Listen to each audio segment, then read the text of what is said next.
So, hello everyone, and welcome to our first continuing education series event this year. It's hosted by Seven Community in partnership with Photo Wings, as always. And today we said we will focus on advocacy and fundraising. And I'm very happy that Ron Haviv introduced us to Leslie Thomas, a human rights advocate, Emmy Award winning director, and architect, among other things. Leslie has been a longtime supporter of the Seven Foundation. From what I understood, Leslie, from Ron, and you worked with several contributing photographers that still work at the foundation, particularly through your initiative artwork projects that I just noticed today. It's 20 years old, so congratulations on that. And Artworks Projects, it's a nonprofit that Leslie funded, and it's really dedicated to advance social justice and human rights through film, through photography, through large kind of projects that are presented in different formats. And throughout your career, Leslie, I think you kind of led really large scale projects across various countries and across continents. And yeah, we're very happy to host you here to kind of speak a bit about how can our community connect their stories that are very often kind of based in their own communities. How can they kind of reach a bit more global audiences? How can they reach maybe policymakers? How can they identify who from the world of the NGOs and perhaps individuals that can fund certain projects can they reach out to, or at least kind of inspire them to think a bit out of the box, to think differently, and to think not only photography but also how to kind of speak about their work, how to approach the right people, and how to get their projects out there. Yeah. So this is just a short introduction from my side, but I really welcome you to speak about advocacy and fundraising, as we said, just to seven community members that are here among the audience. Please post questions among the comments. Leslie can address them during her presentation or at the end. If you'll have a specific question, I'll pay attention and then I'll ask Leslie. So if you have questions, welcome to ask, and ask as many as you can, because yeah, it's not every day that we will have the pleasure of having Leslie in Seven Community. So Leslie, welcome. Thank you very much. It's a pleasure to be here. I am a big fan of Sevens and have been for a very, very long time. I'm going to talk a little bit in the beginning about what we do, and then I'm going to refer to a particular campaign kind of as a case study. I'll refer to a couple of others as well, but I'm just going to drill in a little bit to a particular campaign that I've been working on myself professionally for a very long time with many, many partners about a specific human rights abuse. But let's talk really broadly to begin with. And I also am going to make a few general observations. I would invite you to interrupt. It's very boring to listen to yourself talk. So questions are extremely welcome. But I want to explain a couple of things before I start. The first is that nothing that we do is particularly special. It's not particularly difficult. Anyone can do it. Changing policy, addressing policy, moving policymakers to do something is within all of our capacity. And I'm often asked, what's the secret, or how do you make this happen? And it is literally coffee and a thick skin.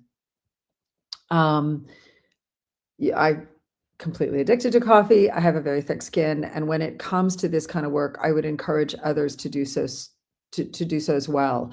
And to realize that if you are trying to use images, or really if you are simply trying to change human rights policy to address a grave abuse that you see, you are trying to get someone who isn't doing anything, or maybe isn't doing enough, to change their position. So our whole goal here is to reverse engineer what it would take to use art, to use an image. I'm going to hold an image here. Really powerful image, and to use that image to change something. This is from a project called Women Between Peace and War Afghanistan, and it is part of a book that we did of many, many amazing photographers, and we were working and continue to work to try to get policymakers to pay attention to the rights of Afghan women and girls, as an example. So we call this reverse engineering work. And I'm going to take us through a couple of really simple steps that we use to do this.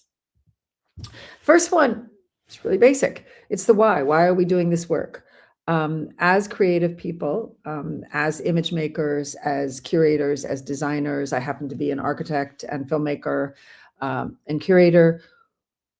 What is it that we, or you in this case, want to do? I've listed a few of the things that I have worked on in the last several decades, but we all have issues that strike us as abrogations of human rights, social justice. They can be something that the world perceives as quite small, though no injustice is small, or something that impacts all 8 billion or so of us. But it's very important to understand what you're talking about. That sounds really simple, but sometimes it's not.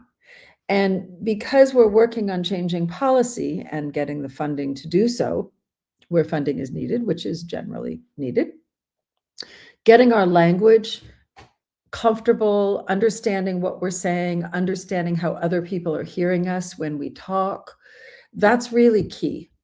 Doesn't mean you have to adopt someone else's language, but it just means that you need to be really clear about what you're saying and how others talk about the same issue.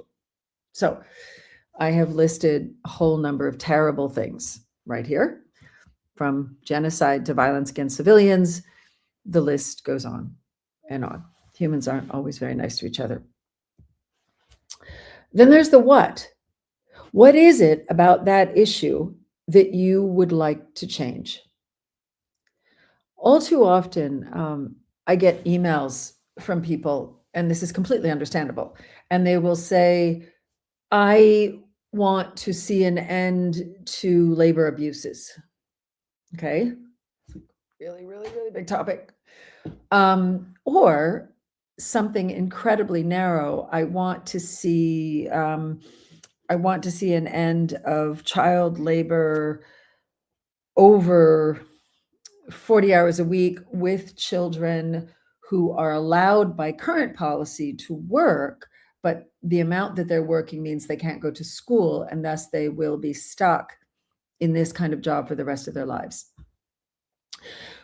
When you get the latter call, and again, that's rare, usually you get kind of sort of issues where people want to address something very, very big. It immediately helps you get into the what. What is it that you want to do in this particular time or period of campaigning? So you might want to end genocide. We all should, but you're going to need to break that down into chunks. In your own community, very locally, you might want to end abuse of resources such that all people are not getting fresh water, and that is a rights abuse. And so you are really looking at a particular area, and you need to address what it would take to get water to a certain group of families. It doesn't matter what it is, but it's very important to break these things down into a broader set of goals, and then the steps to get to that broader set of goals. Mostly these things don't end in neat packages. So even if you start with something very, very small, it's going to, and you're successful, it will grow and grow and grow. That is a great thing. That's really, really important. But as you move through a project, I can't overstate how important it is that you become very comfortable with the idea of saying, these are some goals that I want. This is how I see those goals fitting into the broader challenge, and being able to speak very comfortably around this. From there, now we really get to reverse engineering, because it is who or whom or what are the policymaker policy bodies, that can make the change that you're talking about. So again, we're talking about, I was using child labor, how it impacts their ability to go to school, what that might mean in terms of intergenerational inability to gain wealth, to be stuck in poverty. Again, these are just kind of things that could spin out of that are incredibly important. So now what you need to know is, which are the bodies from a local municipality education system that could change the way education is provided for children who are also working. I remember meeting with a group of educators in Albania who had set up a school for Roma children that had a drop-in policy that allowed them to both work and migrate and still continue their education. This school had not been set up exactly voluntarily by all of the teachers. There had been years and years of advocacy between those who support Roma communities, between Terre des Hommes, global human or children's rights organization, and the OSCE, who saw the acceptance of Roma children and their path through education as part of a kind of more peaceful society, along with anti-trafficking, anti-child labor organizations. So they all came together to create this school change, which was allowing children to go to school, which they had not before. That's just an example. Policy bodies can range from the Security Council, the African Union, the European Union, again, your local school board. In the United States, we happen to have, a federal system, which means we have 10 million people sort of in power of a local area and a very complicated set of laws that intersect. Every country is different, but really drilling into what is the body that can make the change? And do I understand what change they can make? Spending time to learn this is going to be part of the journey in making sure that the campaign that you want to be part of, or the work that you want your work to be part of, is going to be successful. The next piece of this is thinking about, let's say we've decided, I'll just use the United States as an example. Let's say we've decided the US Congress is the policy body that can make this change. It could also be my local school board. What you have to do is figure out, how would I reach those people? Do I reach those people directly by sending them a copy of a book? This book is called Witnesses to War, The Children of Syria. The photography was done by Bassam Kabia, a very close friend and long-term collaborator of mine around war crimes in Syria, and specifically crimes against children in Syria. We have actually delivered lots of books to lots of lawmakers. Is it creating a book that then gets delivered in a certain way to put these images in front of somebody? Is it using a book launch on Capitol Hill with the Senate Foreign Relations Committee and testimony around, which would be a spark for testimony around situation in Syria, and the book and perhaps an exhibition would then cause this issue to be top of mind, and then we would add press on top of that, targeting press that is read by senior political leaders and their staff. The staff is a key word here. They are the most important connection you're going to make on that policy side, not the actual voting member. And so on and so forth. Is it a film? If it's a film, what it probably is an excerpt of a film. It's probably not the entire film, and that's what's going to be used to create a screening. An example of that is, we did a project on Afghan women that was followed with a film that we made called The Sharp Edge of Peace. We finished that 2 years ago. At the UN General Assembly a year and a half ago, Meryl Streep said that she would be part of something around Afghan women. The civil society organization working with her contacted us and said, we understand you have this film. Our protagonists and us as filmmakers and Meryl Streep and a number came together. She introduced the film at UNGA. This went on to create a vast amount of press attention, along with the Secretary General, as she spoke about women in Afghanistan having fewer rights than a squirrel or a bird. This generated a huge amount of press. CNN did a follow-up piece that leveraged that, and hundreds of thousands of kind of points around the world. In that case, our goal really was to show UN General Assembly members during the high-level week that, well, this issue was not top of mind anymore, it should be, and what the stakes had been for the 20 million Afghan women and girls. But again, what you want to know is, how am I going to reach my advocacy? How's my work going to reach those policy partners? For a local school board, it might be an exhibition in a local school or in the town hall, something that the local press would cover that they could not ignore. So there is nothing is better than something else, but understanding how those images can reach somebody is key before you do any work. The next thing is then the work. We've already decided in reverse engineering what we want to do. We've decided how we want to do it in terms of reaching people. Now we're actually going to make the work. It's usually the way we work, it's not the opposite. So we are going to create, because we've already figured out what it is that we want to do. We are going to create an exhibition, a film, books, a website, toolkits, maybe all of these things.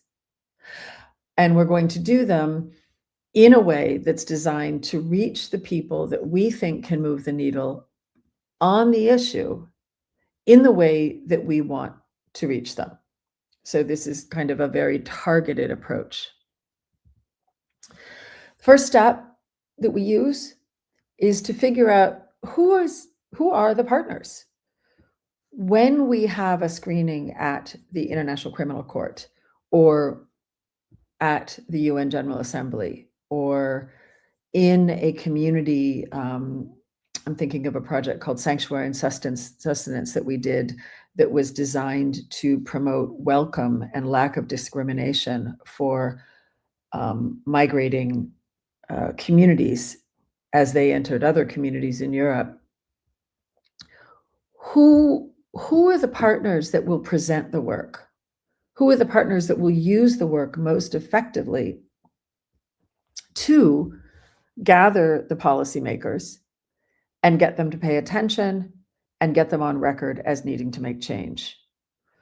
So you want this list to be as long as possible, as broad and diverse as possible, and as close to the edges of almost oppositional as you can kind of work around, meaning you are not looking to sort of only partner with one group that has one position that nobody else plays well in the sandbox with. You're looking to form a very loose and very big coalition of organizations, of individual survivor advocates, of academics, of senior staffers for policymakers, of senior staffers or junior staffers, if that's where you are, of government ministries, of local institutions. You want lots and lots of people, and you want to hear from them, and you want to learn from them, and you want to see what you disagree with and what you do agree with. And in that listening and gathering, you will start to make your network. And what you will do is change your project from what I call a push out project to a pull in, so that on the other side of finishing this book or this exhibition or this film, you will not wake up one day and say, oh my God, I am exhausted, I am broke, I have done everything I could do for the last 5 years. I have this incredible document of this abuse, of whatever else it is, and now I would like you to go use it to change the world. I get many emails and phone calls, and get invited to go out for many coffees with that as the subject line. And inevitably, the cause is very important and the work is very good. And unfortunately, very often the person sitting in front of me has been working almost alone for many years. So now they are upset, frustrated, a little shocked that no one's paying attention. I'm not saying this always happens, but I've been doing this a very long time and it happens a lot. This step will prevent that. The next thing is this. So you've listened to all these people, you've connected with all these groups. Now you're going to decide, what do you care about? What are the things that you want to tell stories about? What are the issues that you want to make sure are part of the advocacy that you will be part of and that your work will be part of? In this case, I'm going to refer to Bassam Kabiya's work here. Bassam was himself a resident of Duma in eastern Ghouta. He was an IT student.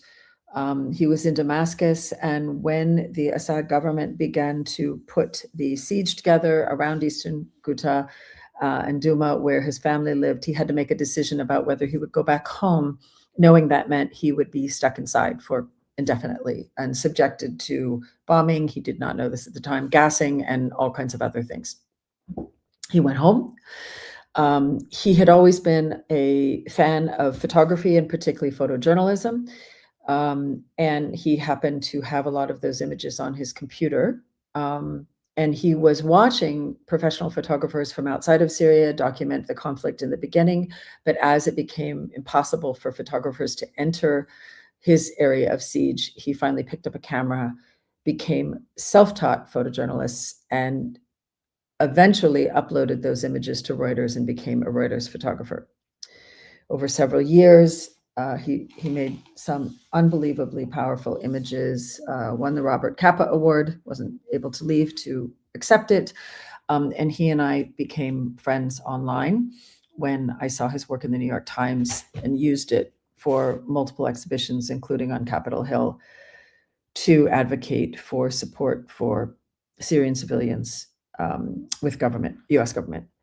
For Bassam, what has always been important to him is including the special impact of war on children. So as he went through kind of how to edit exhibitions, books, and ongoing work, we're now doing a documentary, that is something that's just a through line that will always stay. Now, at this point, these are still boring black and white slides. They're going to stay that way because I know that you've seen incredibly powerful images. It is not for me to show you that. What you're going to do, because we're going to move to funding here for a moment, is you're going to create a draft strategy outline. It's a paper. It can have some images in it, but it doesn't need to. Mine almost never do. A few links. And you're going to create this strategy outline paper. First version, you're going to aim for a one-pager, but it's going to be 3 pages. Then you'll get that down to 1 page, but then you'll get all kinds of comments and it'll suddenly be 10 pages. And that strategy outline is going to be about the impact of the campaign, the impact of the work that you'd like to do or see done with the imagery that you are going to make, or you and your collaborators are going to make, or possibly have already made. But the way that you will repurpose it or shape it, or the format that you'll put it into, you're going to talk about that and what change is going to happen. I say draft because this will never become a final. This will always be a draft document. I'm a fan of putting a watermark on the back of it that says draft. And the reason it will never become a final is because you're looking to have a very, very wide tent. Again, you're not going steady with somebody. You're creating a flexible, changeable roadmap to impacting policy on social justice and human rights issues. The minute it becomes final, someone is outside the tent. As long as it says draft, you can have lots and lots and lots of comments on it. You can show it to policymakers. You can show it to other partners. You can show it to funders. These are just ideas everybody's kicking around. You'll have many copies of it. You'll adjust part of it. You'll do this or that, but it's a working draft forever. There's a phrase in the military that no plan survives first contact. I don't even consider them final plans. They're just evolving intentions. This is the document that is going to do two things. It's going to raise the funding to pay for it, the work, and it is going to help you make sure that once the work is completed, that it is enthusiastically utilized by those partners that you've already been connecting with, the ones that you would like to work with.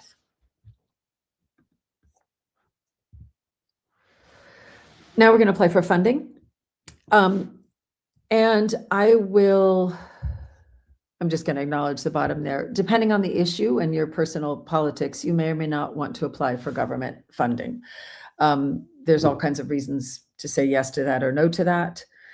A lot of the work that I have done over the years, I am completely and totally comfortable with applying for government funding or getting government funding, because much of what we work on is not about criticizing the corruption of a particular government. It is about getting a government to do something globally. So there's kind of pros and cons to this, and it's just something for you to think about. I also am a firm believer that there is no such thing as clean money.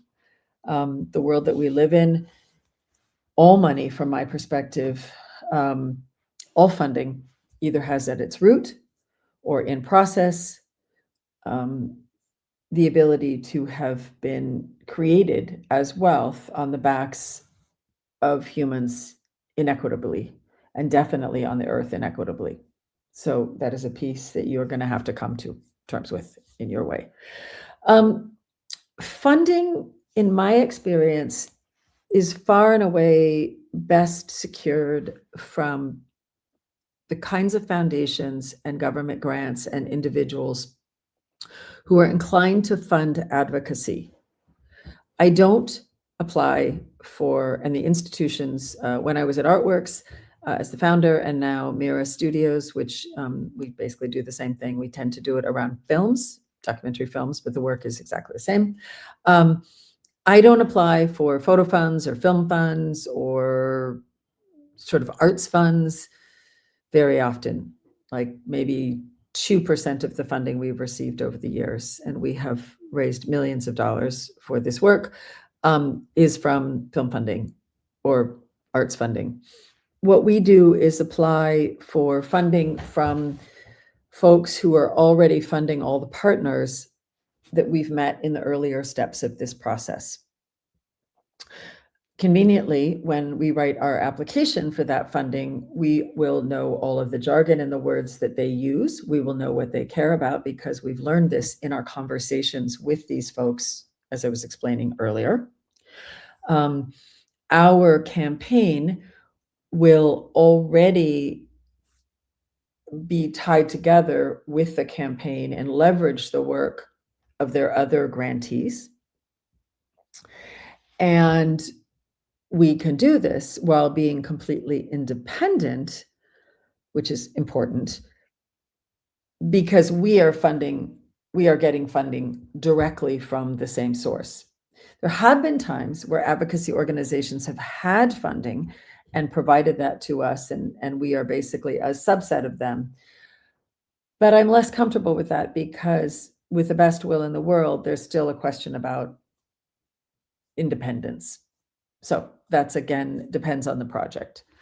We don't do commissioned work generally per se, or if we do, I don't consider that as human rights advocacy, even if we're doing commissioned work for an organization that is doing human rights advocacy. So there are lots and lots and lots of ways to identify these kinds of funders. And that can be at the local level, everything from, pass the hat from a parent-teacher association that has a particular goal or a need around, local education, to at the country level, everywhere from embassies that have public affairs grants to we used to have National Endowment for the Arts, to major and very small human rights focused foundations. There's everything from the Ford Foundation to small family foundations. Often those are difficult to find, but they are out there. And once you make a relationship, they often know other small family or medium family foundations. Through donor advisors, many family foundations, if they're big enough to sort of have an agenda and enough money that they want to give away and make sure it's being done with efficacy, they may hire what's called a donor advisor, a philanthropic advisor. Those philanthropic advisors' job is to look out for projects in which to invest that will move the needle. So what you want to do is research online or through other folks who have been successful at this and find out who funded their work. One of the things that I do is I spend a lot of time looking at 990s, at least in the United States. And the 990 you can find for any organization online, and see who their biggest funders are. I spend a lot of time on people's websites looking to see who their supporters are. I spend a huge amount of time reading the white papers by our partners and understanding who funded them. And then we make relationships. These are long-term relationships. I applied to the Open Society Foundation. I'm using the term I here because at the time I was the only person at Artworks Projects, as the founder, 5 times before we received any funding. So 5 years, 5 cycles. And then one day they called and said, would you like some funding? No, we don't want any funding. Yes, of course we wanted funding. We also wanted funding the 5 times before that happened. But the point was, no is no for now. No is no on this time and this project. No is not no forever. Or no is maybe this particular program officer who's speaking to you is not interested in your angle. But the next program officer who comes in might be very interested in your angle. So anyway, all of this funding is done by explaining how you're going to use the work. From here, you now have gotten some funding, you figured out what you want to do, and you are going to actually do the work. I'm actually going to just hold this book up again. So that means actually designing, writing, publishing this book. It's a long process. This book was designed and published by Giorgio Baravale, with Amy Yenkin. It's a long process. In that process, you want to continually be engaged with those partners. And well before it's done, you want to be able to say, I understand what the landscape looks like. What is, in our case, what is the situation in Syria? What is the situation in the rights of children? What are the major events that are happening? And I continually stay in touch with those partners. We are continuing to fundraise, or just keep in touch with our grantors. And we have a sense of what we're going to do as soon as we're done, or done enough. Once we launch, we now have this network. We have this, again, draft plan, which is continually evolving. And what's really key is to understand, I'm going to stay here for just one second, to understand that this launch is about the work convening people. When Meryl Streep spoke at the UN with Fazia Koupi and Habiba Sarabi and so many other of our colleagues, I went there to press play. It's the sole purpose. It's to say, we now have the major voices. We have the UN Secretary General. We have the global press. And our work is going to be inspiring and brief and simply a convener. And the reason I mention this is not to downgrade the work, but is to remember that without the work, there isn't the event. But we don't care if it gets seen in its fullness, if the work ends up getting truncated, or at least I don't. If the work is, if the event never happens, because one of the things that I learned a long time ago, for years and years and years in working on the Darfur campaign, it suddenly struck me, we might have 30 events that we're trying to get going, and 15 of them might happen. But in the other 15, during all of those calls and all of those emails and all of those locations that almost got this together and didn't, we had 10 meetings with senior staffers. This got across the desk of multiple policymakers. We had 5 or 6 museums in this city take a look at it. We had audiences touched through the potential of an event that was maybe originally scheduled, but something happened and it had to be rescheduled. These were all positive benefits. It might not have happened. Right now, we're in the midst of trying to schedule a screening and, most importantly, a policy event for the high-level week of the Human Rights Council in Geneva, for a whole bunch of series of reasons. My kingdom for a room on February 25th at the Palais. It might not happen, or it might happen the week later. It actually doesn't matter. I wouldn't tell them that. But we now have 5 permanent missions to Geneva UN on board, plus UN Women. We have had 1 event already, and all of these groups have now committed to doing another major event to push, and this is our current goal, to push teeth into the new mechanism for justice in Afghanistan and ensure that it focuses on the major abrogations of rights of women and girls in Afghanistan. And just the planning meetings keep this on the agenda. So that's never bad. It took me a really long time to sort of wrap my head around that, but I really feel that way. If anybody has any questions, that would be great. Otherwise, I thought I might just take us through briefly an example of a multi-year campaign around a particular issue that is extraordinarily close to my heart. In just show you some of the ways that we have done this work, and I say we, meaning just hundreds and hundreds and hundreds of individuals and organizations that I've had the privilege to work with around this particular topic. I'm going to touch on just a tiny fraction of the work that we've done, all under the umbrella of looking to address and end conflict-related sexual violence. I will shorten that to CRSV for these purposes, and I will just make note of the fact that even the term conflict-related sexual violence is the outcome of a vast number of survivors, first and foremost, advocates, experts, lawyers, trying to make sure that when we talk about what was formerly referred to as rape in war,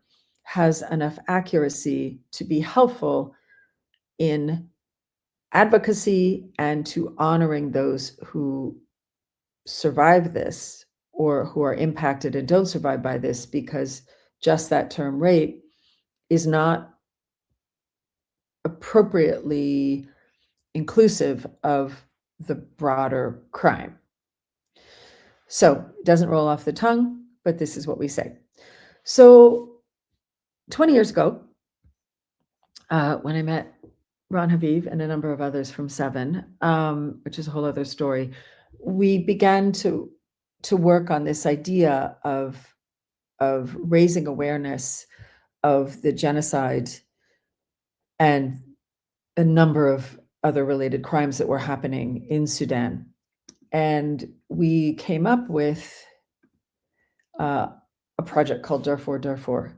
And there were projections of images by photographers that we thought would, and I'll show you a list of photographers here, we thought would reflect the issue, and that by projecting these images in public places, we could spark public dialogue and then encourage policymakers to address the issue that not enough people were talking about.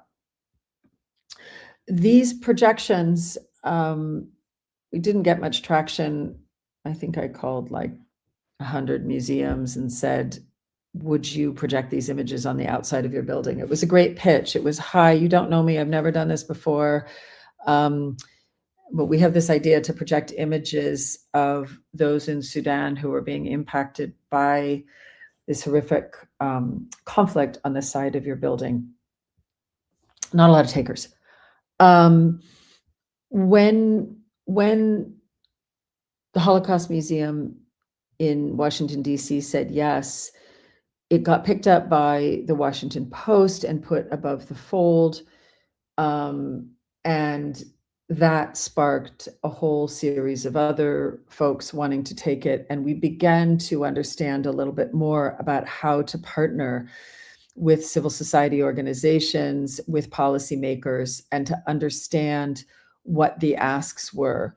What were Sudanese people wanting to have happen from the global community's perspective, from their perspective, and how we could better support. From here, we ended up doing a book, which was used very often in policy meetings and as what I used to call, or I still call, handheld advocacy. And later, in a separate project called Congo Women, which has also evolved into a variety of, and I will come down and you can see the photographers here.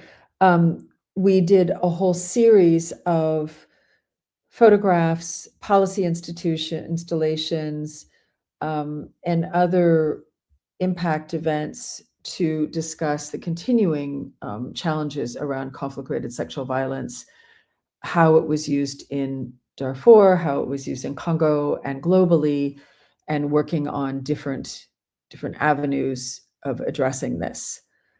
Eventually, this became two things. Actually, the first thing I'm going to show you is a documentary film called The Prosecutors. And this was a next step, and it was and is a documentary focused on those who prosecute conflict-related sexual violence in their home countries.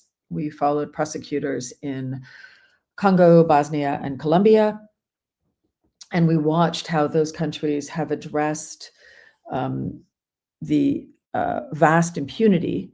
And we designed a campaign to use this film to show that impunity is not necessary, that there are many, many laws against conflict-related sexual violence, and that prosecutors in these three countries and many others are successfully making change.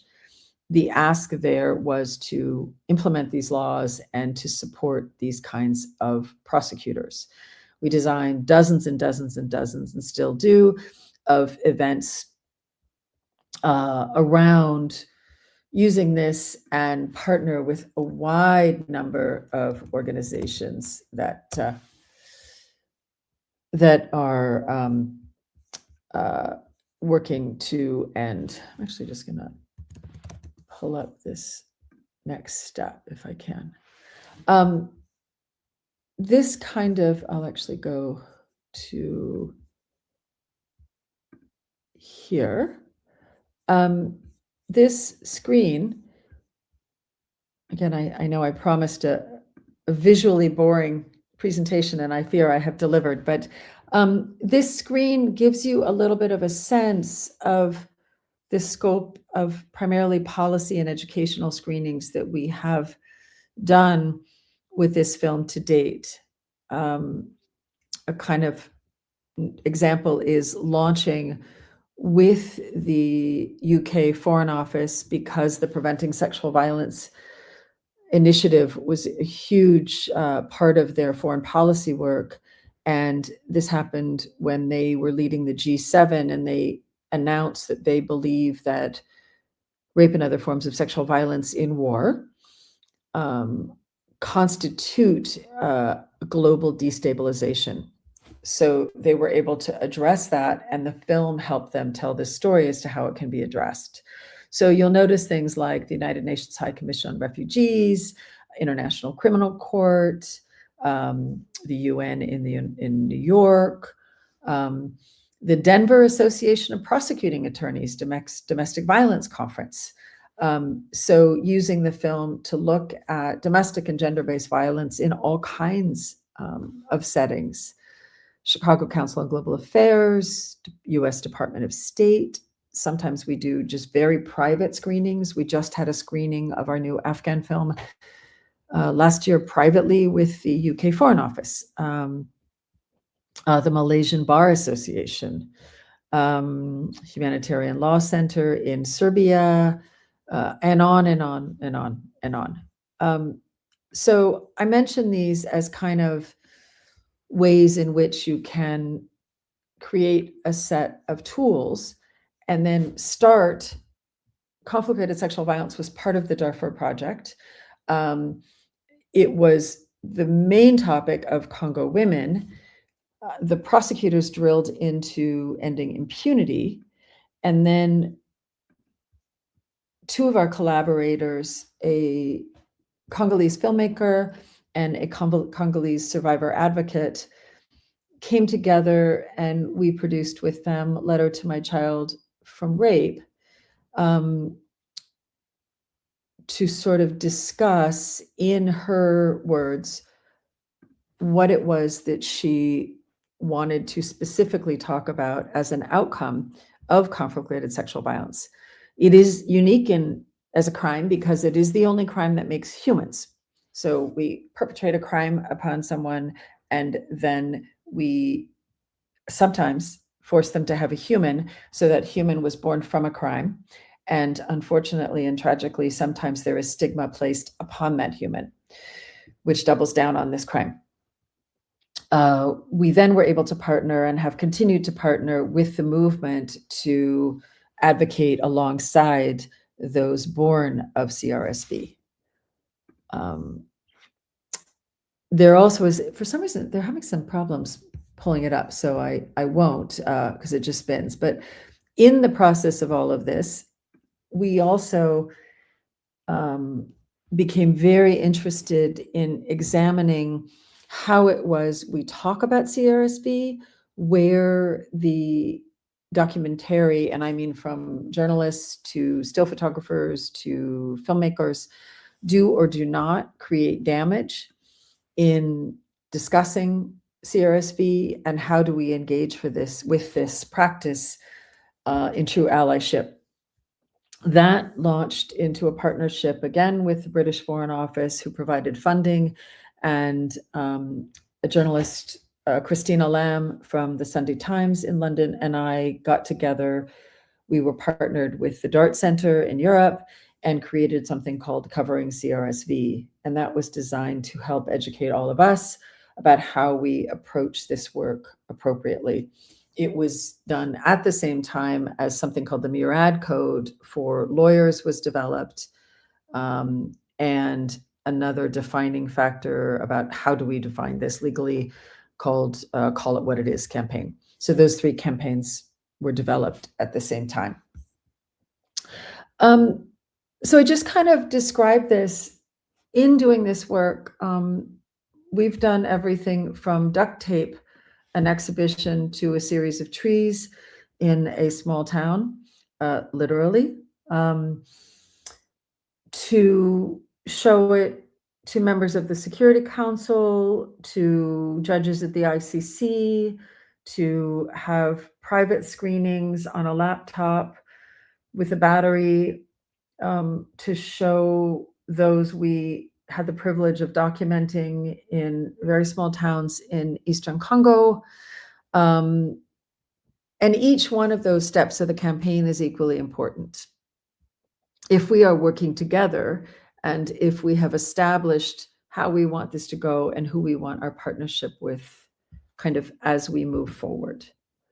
But mostly I would just say, it's all hard, it's all a privilege. And for those who want to make sure that their work is seen, I would say this is pretty straightforward. And it would really encourage you to identify the audiences that you want to reach. And someone has to, so why not you? My mother used to say that all the time. I'm just sort of a few of the 12 zillion partners that we've had in this work on CRSV. A couple of, I'll share. This is an image. I think I was standing with Ron. Take that picture? No, but this is the photographs at the Holocaust Museum. This is an installation at the Nobel Center in Oslo. And this is just want to make sure that sound doesn't go on here. This was the coordinated press follow-up to the installation at the after the screening at the UN.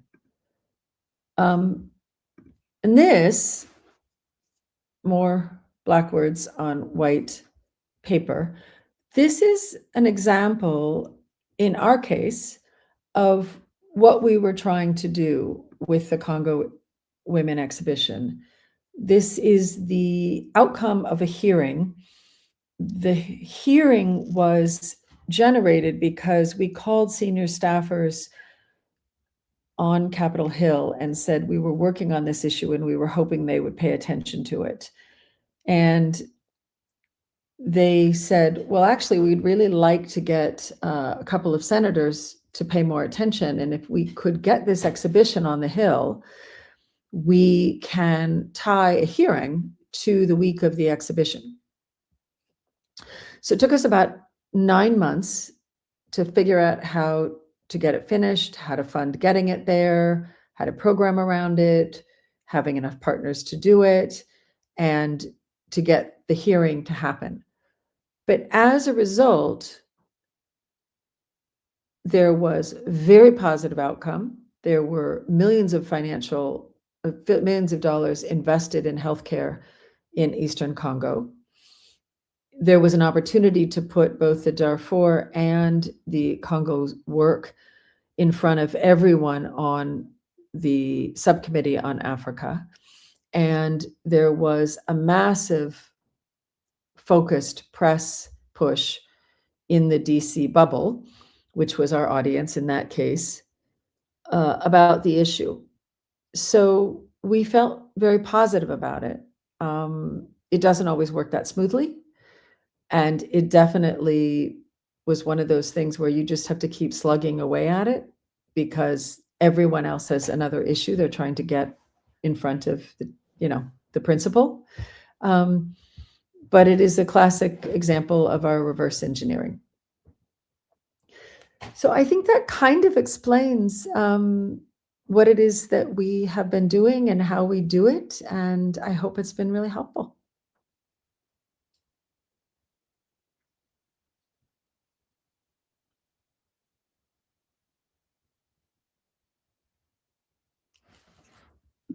I always muted. I apologize. Okay. I always say after 6 years of Zoom and StreamYard and everything, I still manage to not unmute myself. But yeah, thank you so much for sharing all of this, all your knowledge, all the steps for our community. I'm trying to encourage people to ask you questions.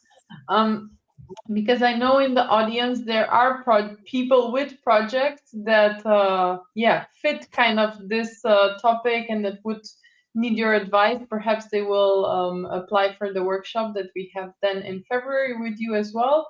My question for you would be, obviously we will be addressing people we don't know, we never met them.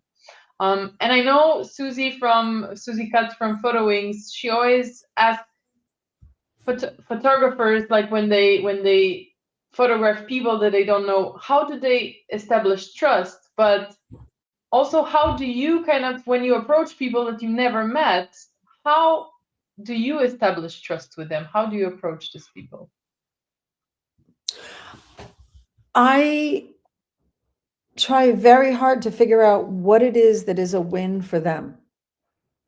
Mm-hmm. So a classic, uh,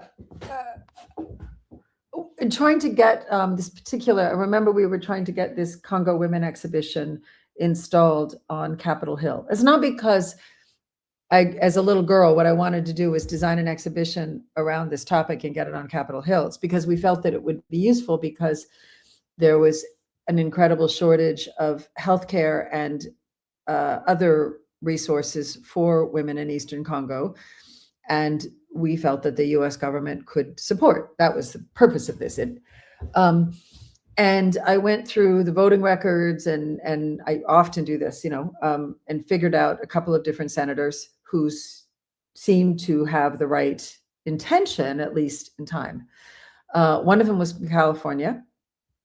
So I called their California office, Southern California office, and I said, I'm from California, I wasn't living there at the time, but I'm called, and I said, I'm a constituent, I'm from California, which is true, and I wanted to know if you could tell me who the staffer is who is assigned to this topic. There's always a staffer. Somebody has that bucket, right? There's always somebody, and I got a name. And then I called Washington, D.C., and I called the office and I asked for that person, because that person's going to be situated in D.C., not in California. You can also just call California, but I had the local connection. So I get this name and I call this person and I just say, my name is Leslie Thomas, and I understand you care about this issue and you work on this issue.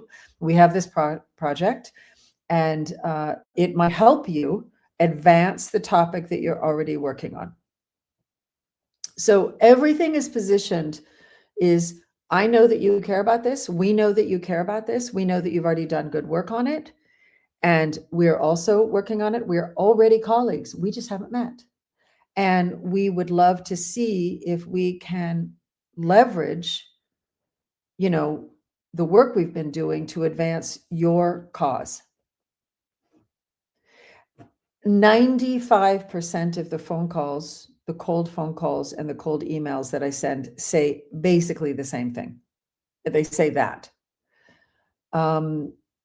I almost never am saying, we would like you to do such and such. Now, it may be that we need 7 more votes on the committee from a different senator's office or a different local school board or whatever. That phone call is going to be made by someone else. Right now, we're trying to get this screening and this event in the Palais in the UN Geneva. So at the last event, the ambassador from Chile spoke. Her senior staffer wrote the speech. I reached out to her. She said she was thrilled because they'd like to do another event. She brought in Costa Rica and Luxembourg and this and that. Or maybe I brought in Luxembourg because I'd also met them. But then we're all trying to reach Morocco. They know Morocco. They will try to reach Morocco. So your entry point is going to be where you are most aligned. And then those peer-to-peer or there's other relationships that are about wanting something, someone else is going to do that. And then together you're going to design the event or design the activation that is going to make the change that you're looking for. But you are offering to help them achieve what they already want to do. Now, obviously, you're asking, you're putting tons of pressure. You're saying, I haven't heard back from you. I'm wondering this, blah, blah, blah. I'm not saying it's that simple, but really the framing is around, how can I help you? And that is the truth. And we have found that to be very effective at all levels of campaigning. We're also in collaboration, and again, I'll just use this book. In collaboration, we are, we were offering something that I'm not saying it's nice to look at, but it is presented and packaged in a way that it is designed for someone to understand. There is, in this book, for example, a timeline of the crises. There are a series of brief essays. There are a series of chapters that break this down into chunks that one can understand. The book was designed very much to be seen by policymakers, to be understandable, to allow people to jump into different sections and different problems. We had an opportunity when one of our colleagues was going to be briefing the Security Council. We got 9 books in front of her, 10 books, and she was able to give them to those attending the briefing individually, as herself a Syrian, handed to each and every person, including 2 governments, the Syrian and the Russian, who, in our opinion, were responsible for most of these crimes. So this exact book went into the Russian ambassador's hand in public, and they were able to have a conversation about it. Whether that will change anything, I can't say at that level, but at minimum, that's not somebody who wanted that book to happen, but he had to show up at the briefing and we had the books. And so therefore he had to take one, at least in his hands for a moment. Others are more neutral. But I would say that that's the biggest thing, is that you are approaching somebody with an opportunity to help them help the issue. Yeah, thank you. We have here a question from Viviane. She's our alumna based in Madagascar.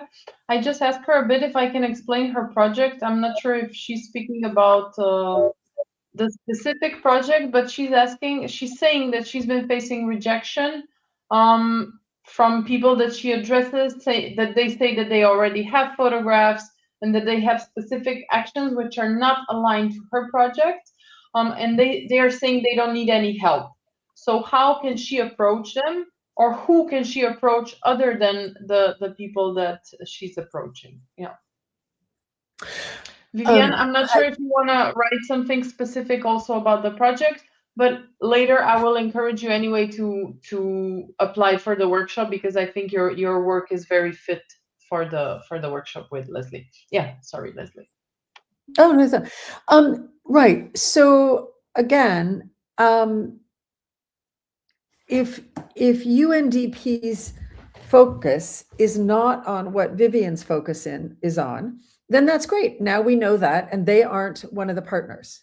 That's not a partner for Vivian. Her project is the issue. Vivian, you have a project, I'll speak directly to you. You have a project about something that you are interested in. I don't know what it is, but I'm sure it's very important, and it's important to you, which is the most important thing. So what you're going to want to do is ignore UNDP, right? Okay, we don't care. And figure out what are the other allies immediately in your community, across Madagascar, regionally, globally, who have intersections around your issue. Those are the groups that you're going to ally with.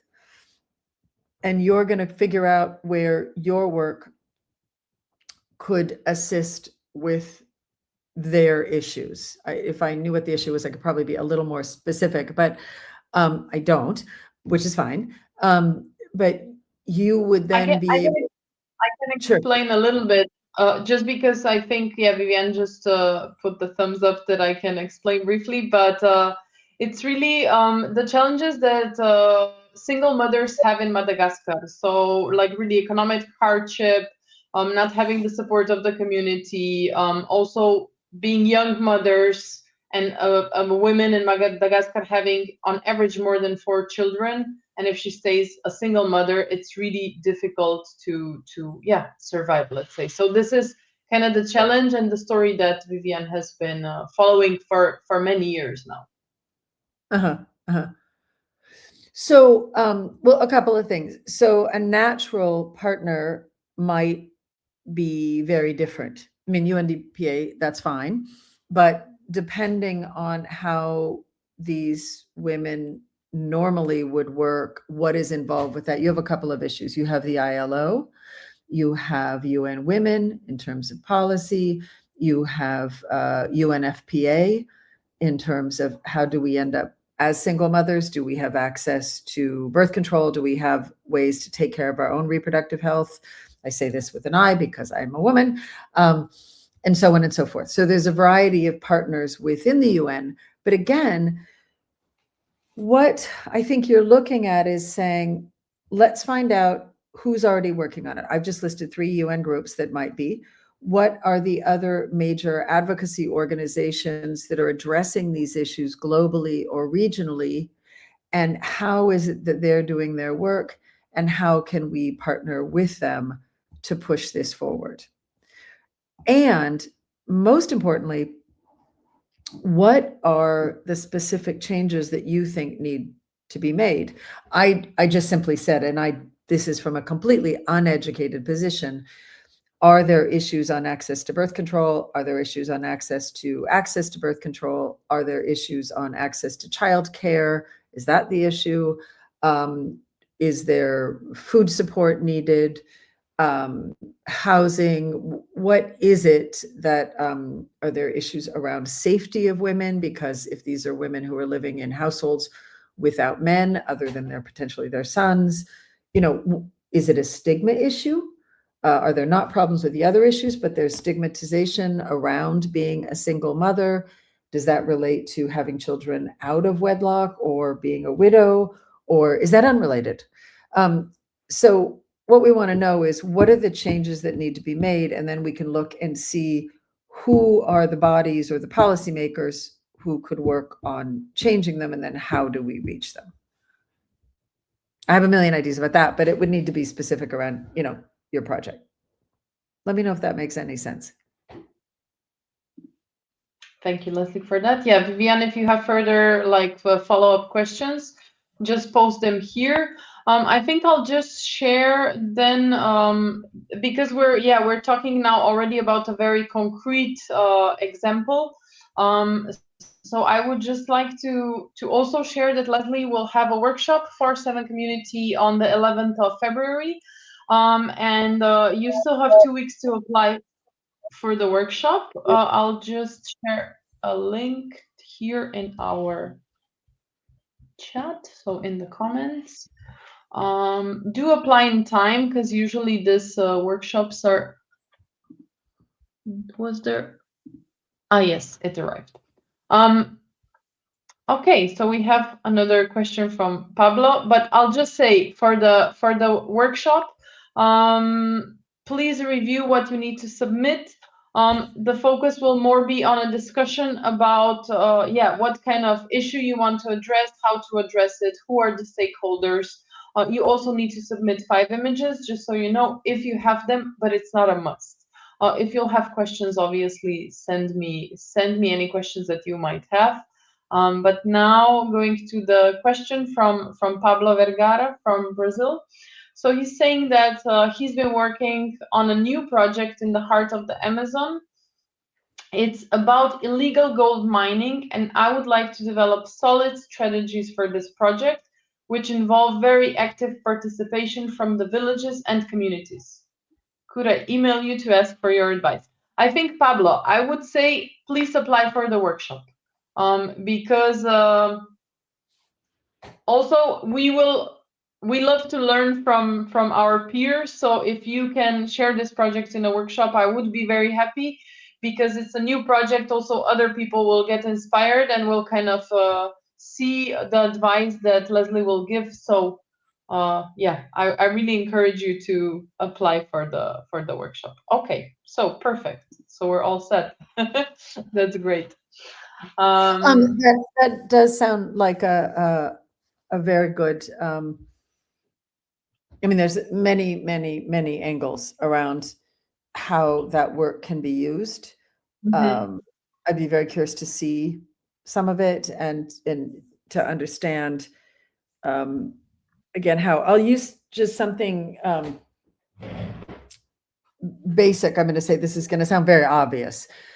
Again, because personally, most of my work is kind of done around high level global policymakers. There's all kinds of colonial reasons, and this is not a good thing, why most of these people speak English. But there it is. They do. That's where we ended up. So for example, most of the work that I produce, like this book, is in English and Arabic. Our audience specifically is the entire English-speaking policymaker world. Those countries which have been particularly focused on Syria, good, bad, and indifferent, Nobody's indifferent, and Syrians. That is why we chose those two worlds. We could have also put this book in Russian. We chose not to, because the Russians who we would be engaging with all speak English. I mention this because it's really important to think about the languages and the ways in which your work is going to be presented. And if it's image-based, is it image-based, but captions and text and timelines and background are important, or is it not? You will know this, but you want to think about that and how we see it. The other thing I would think about, again, as well, is that your audience may be non-literate. Your audience, we also have, in the prosecutors, we have 7 different languages spoken. Some of them from communities who are non-literate, some of them from communities who are highly literate in multiple languages. So you kind of want to think about where you'll be bringing your film, how you are honoring and respecting those who have participated in it, how you are getting that work back to them to make sure that they're part of the campaign if you haven't deeply partnered with them, and what does that look like, and make sure that these decisions are are made together in a very respectful way. So just when you talk about community-driven work, which is really, really important and is, an essential part of all of this, that's just something to think about. And then if you add to that how it is that those words and photographs and images are going to be handled and respected when they move outside of the community, and what protections have been taken for those who are participating as subjects, if they are not also the photographer, to make sure that they know where it's being shown. I'm also going to make a comment. I'm sure you've spoken about this at length in the Seven community. It's very important that everyone understand that everyone else's understanding of what is exploitative is not the same. And that just because you are from a community, if you are taking images from a community, you do not have the same assessment of that exploitation as the person whose photo you took. You may have grown up together, you may speak the same language, you may have the same cultural understanding, but if only one of you is going to the UN or Capitol Hill, there really has to be a very powerful sense of trust as to what happens with those images when you get there, because I promise you that the policymakers that you are going to speak to will not have an understanding of that. We can unpack that later, but I just want to mention that.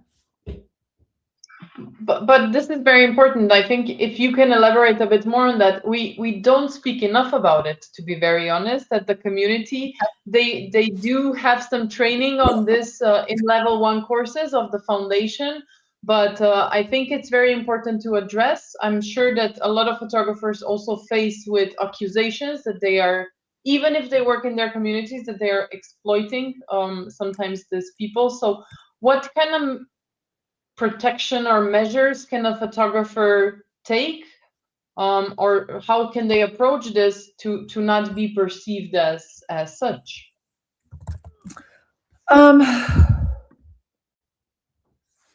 Well, this is something I'm very, very, very passionate about. So just forgive me and part of it is because the work that I do, particularly around conflict-related sexual violence, sits at the core of a great, great deal of this debate, which is important, but it covers many, many things. Just the concept of privacy. It doesn't have to, the topic doesn't have to simply be around sexual violence. It might just be about privacy or poverty porn, or however it is, or the framing, or so forth. But I'm going to use CRSV because it's an area in which I'm comfortable talking about. And I'm going to say a couple things. One is, I do not have all the answers on this. I have my own opinion, and I am always learning and growing. 2, anybody tells you they know exactly what is correct and right on this is lying to you. This is a very, very complicated subject. There are no perfect answers. I'm pretty sure there's some wrong answers, but there are no perfect answers to this topic. 3, one of the things that has become fashionable to say is that if you work in a community and you are from that community, By definition, you are not going to exploit that community. Oh, it's okay. I'm a woman shooting women from the town that I grew up in. I'm from the same educational, socioeconomical, I speak the same language. Literally, I speak the same language, but I also speak it with the same background. Therefore, I cannot exploit that person. But if somebody comes helicoptering in, they can exploit them because they are not from here. That is not true.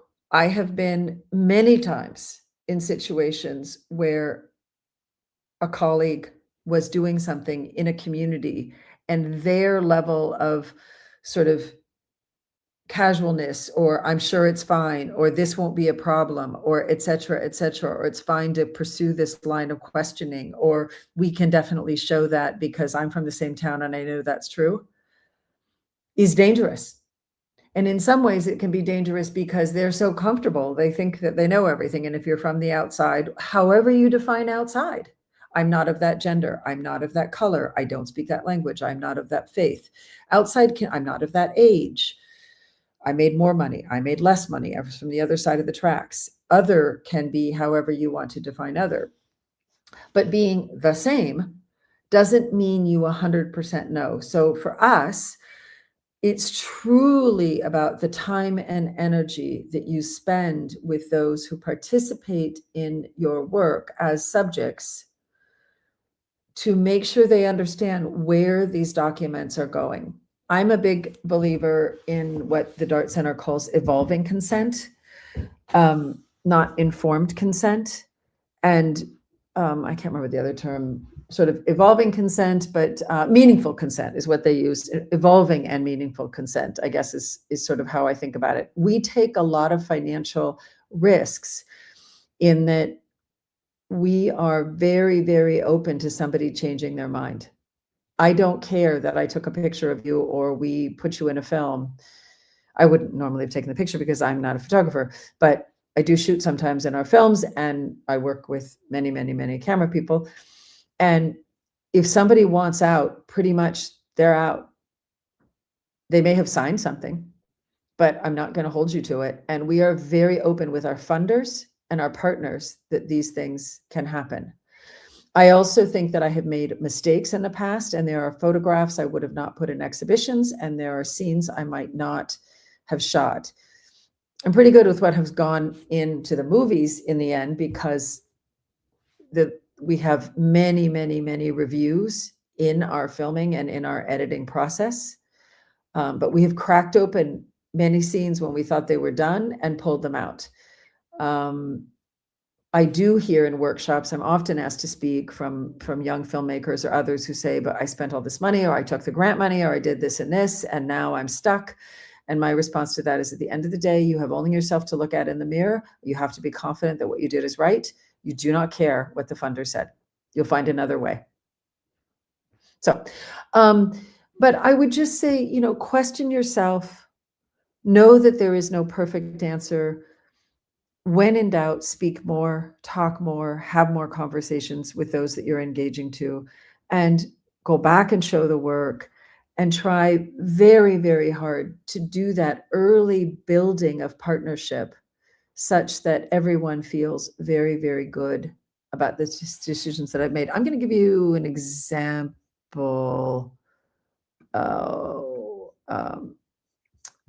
Letter to my child. So this film,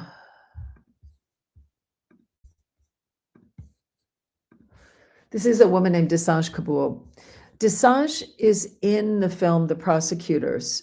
She's covered up. She was a protected witness in the Minova sexual violence trials. I never met her I never met her during the course of the filming. When we finished The Prosecutors, we came back and to Minova to show, which was recently overrun by the M23 and is a very dangerous place to be. We came back to show the film to the women who had been in it. And she gave a letter to her lawyer, who was one of the producers of the film. And the lawyer and I had gone to the screening. The lawyer was the person we'd followed in the film. And Desange gave to Amani Kahatwa this letter, and it was a poem she'd written to her son. And Amani started crying, and she told me about it. And I asked Desange if she wanted anyone else to read it. And she said yes. And I read the poem, and I was so moved. I said, would you like us to perform it when we have screenings with prosecutors? And she said yes. So multiple times I read it, or other people read it. We had an actress read it. And it was very, very, very moving. And then I began to realize that it was just a wasted opportunity for her not to be able to share it, and for people not to be able to read it. So Betty Vavuyu, a Congolese filmmaker who had partnered with us I've worked with her for years and years, who's based in Goma. Betty was interested in directing and producing, and she collaborated with Amani Kahatwa and Desange Kabuo, and the three of them made this film. Our job was to find some money and just make sure it gets seen. And in doing this, she was tackling one of the most taboo topics that she could, which is the sexual violence against her, the birth of a child, and then her child growing up. And along the way, we just made many, many, many decisions as to how to protect her. Not to protect her, how she wanted this issue to be shared.